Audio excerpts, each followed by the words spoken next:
Nakahanda na mga family food pack na siyang ihahatid sa mga maapektuhan ng anumang kalamidad katulad na lang ng nangyaring pagbaha sa Northern Luzon dahil sa bagyong Bising. Kasado na rin ang iba't ibang ahensya na aalalay sa mga posibleng rescue effort kung kailangan. Yan ang Agenda Weekend Report ni Francis Folve. Nakahanda na ang standby fund na 3 bilyong piso mula sa DSWD para sa mga kalamidad ngayong taon.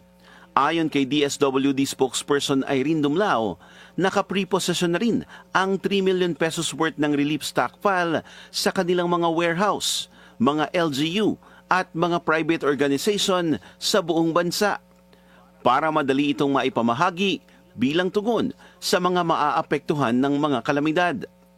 Sa datos ng Office of Civil Defense, higit 3,700 na pamilya o 13,006 na individual na ang apektado ng bagyong Bising.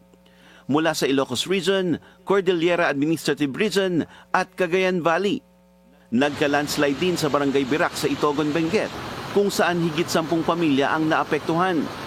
Nasa 739 na pamilya o 2,374 na individual naman ang naiulat na inilikas dahil sa pagbaha sa 7 barangay na nasa paligid ng Tumaga River sa Zamboanga City, bunsod pa rin ng pananalasa ng bagyong Bising nitong Sabado.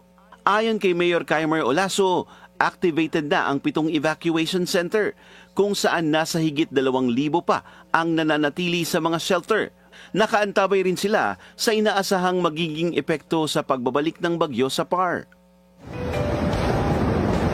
Kita naman sa video at mga larawan nakuha ni Lester J. Raira na nawasak ng malakas na hangin at ulan ang ilang nipa cottage ng resort sa Liuliwa, San Felipe, Zambales.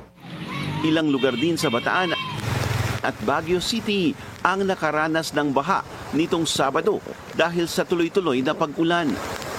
Nananatili namang naka-heightened alert ang Philippine Coast Guard para mapanatili ang kaligtasan sa karagatan at seguridad ng taong bayan ngayong tagulan.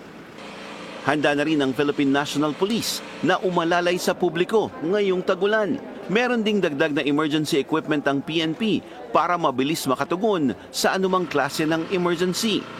Target naman ng sandatahang lakas ng Pilipinas ang rapid response ngayong panahon na ng tag-ulan. Para sa Agenda Weekend, Francis Folve, Billionario News Channel.